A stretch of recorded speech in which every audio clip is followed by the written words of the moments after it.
Welcome. Thank you for attending today, and thank you for choosing UAF. Let's thank once more Ensemble 64.8 for music today.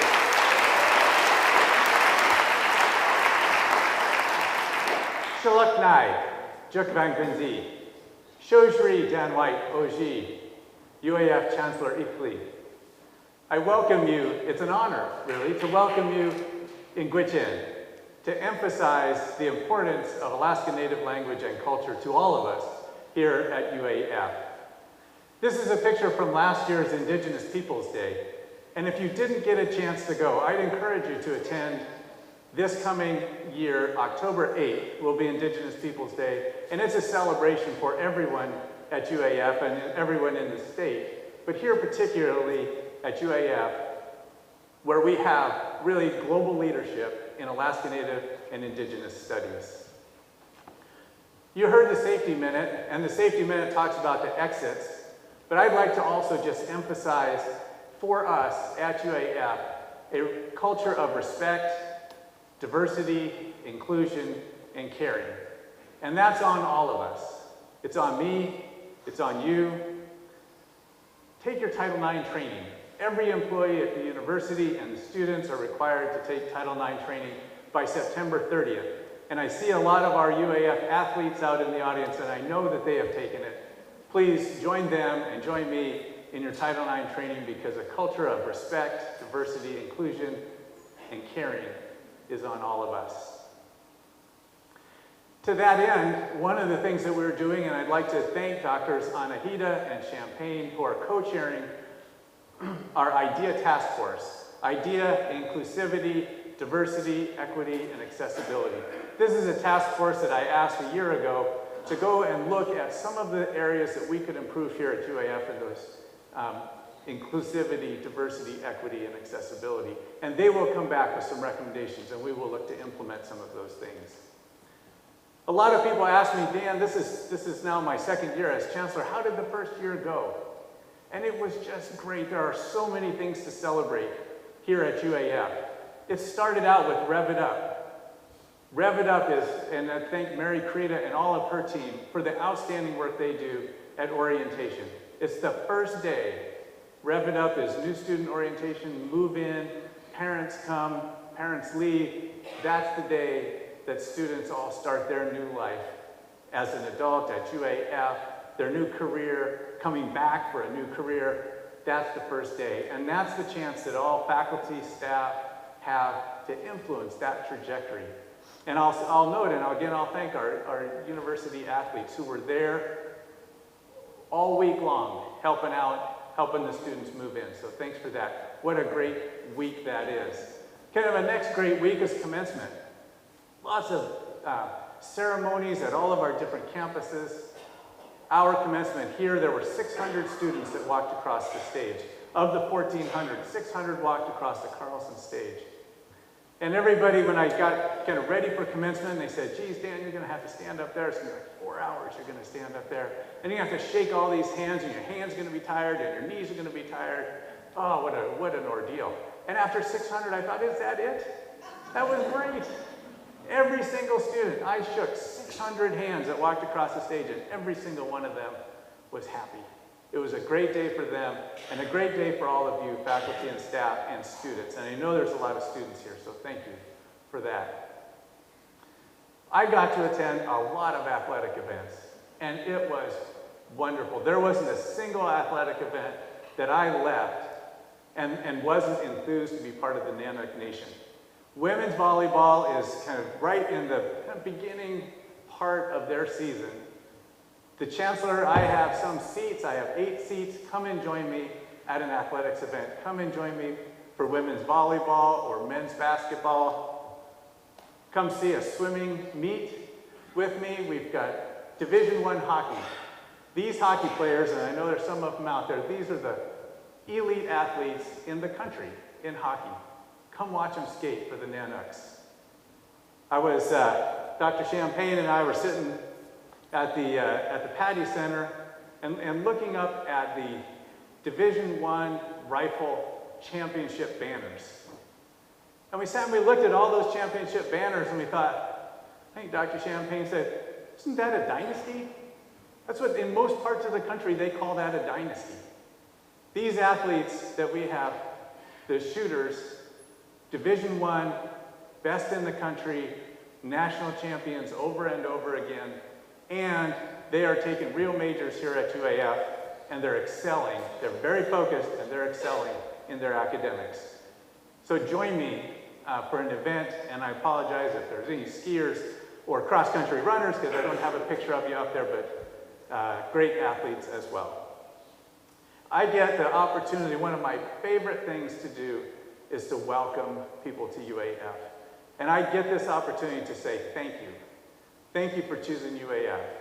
If you're a student, thank you. I like to stop by the museum, and there's people that get off the buses, and they're just here to go see the museum for a day. And I stop and say, thank you for choosing UAF. Thanks for choosing to spend your afternoon with us here.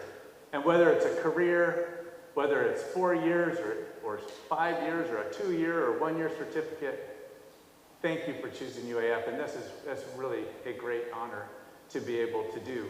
One of the things that I get to do is make remarks, and we just had a lot of construction, in case you missed it, this summer.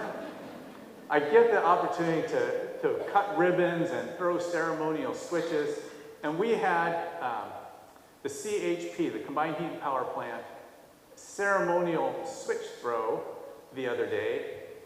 And we have, of course, and I don't see him, a fabulous photographer, JR and Chetta. If you don't know JR, at some point,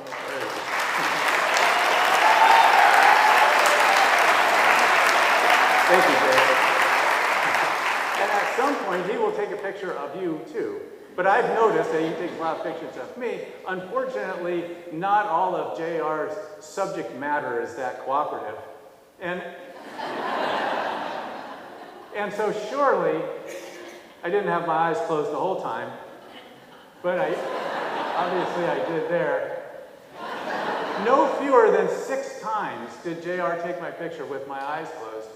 But I've been told on good credibility that I actually was there, and I did flip the switch and my eyes were open for at least part of that. So in case your eyes were closed this summer, also, you might have missed the Yukon Drive reconstruction. Now there are sidewalks on both sides of the road. It's a nice walk and an easy drive. In case you didn't smell it, they redid the roof of the Lola Tilly Commons. Lots of changes in the Chapman building. Being the students have classes in there, but a whole renovation there. Improvements to the dorms. This is what's called a super single, which is a double room, but it's a single, so improvements for our students. We got to cut the ribbon on the Engineering, Learning, and Innovation Facility, a project near and dear to my heart as I worked on that back in when I was director of I&E, and I'd like to thank all of our design and construction, and I know Jenny Campbell and some others, Kari is here. Thank you so much to our design and construction and our facilities for all of the work that they did. Cam is here. Thanks for all that work, because it makes us great, gives us great facilities to do the teaching, research, and service. And of course, out here in the Great Hall, after Convocation, I say after Convocation, there will be ice cream out there served by the Vice Chancellors, and the Vice Chancellors are all sitting here in the front row, so you'll have to have time to get out to serve ice cream. Out there in Davis, a great facelift, new construction in the Great Hall. And of course, if you're out in the Northwest Campus, Bob Metcalf and the crew out there got some renovations, so improvements out in Nome. There are some new roles and faces across campus, and I'd like to just take a minute and start with Dr. Anupma Prakash, who's here, our new Provost and Executive Vice Chancellor. And she is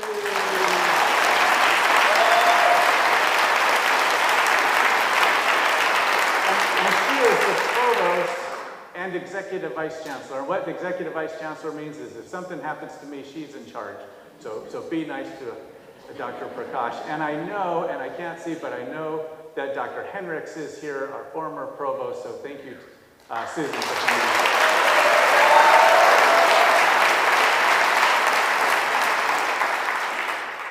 As Dr. Prakash moved into the provost role, that left a vacancy in the College of Natural Science and Math, and I'd just like to thank Dr. Leah Berman for stepping in as the interim dean of CNSM. Pat Druckenmiller took, thank you, Leah. Pat Druckenmiller took over as the museum director for Aldona Janitis, and Sarah Andrew in Dillingham took over as our director of the Bristol Bay campus. And I had the opportunity this year to go out with Dr. Yvonne Peter out to the Dillingham campus, Bristol Bay. And what a great opportunity it is for all of the rural students to be able to come to a hub, one of our rural campuses, Dillingham, to come to that hub for their education, whether it's in construction trades, bachelor's, master's, or PhD. So thanks for all of the service to all of our rural campuses. This is what we call the core cabinet. This is a diverse and hardworking group that are working every day for you. On the left, Vice Chancellor for Student Affairs, Keith Champagne, Vice Chancellor for Rural Community and Native Education, Yvonne Peter, Vice Chancellor for Administrative Services, Kari Burrell, Provost, Anupma Prakash, Director of University Relations, Michelle Renfrew, and Vice Chancellor for Research, Larry Hinsman. So thanks to that group for all of the support that they provide to me and all of the support that they provide to you. And they'll be serving ice cream later.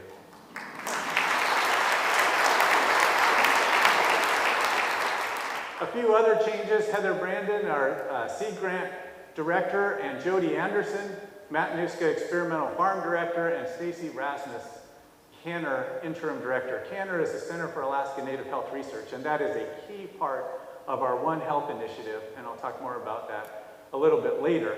And one of those people, who will remain nameless, Jody Anderson, is going to receive this Alaska Nanook baseball cap in the mail, so she can join the Nanook Nation with the rest of us.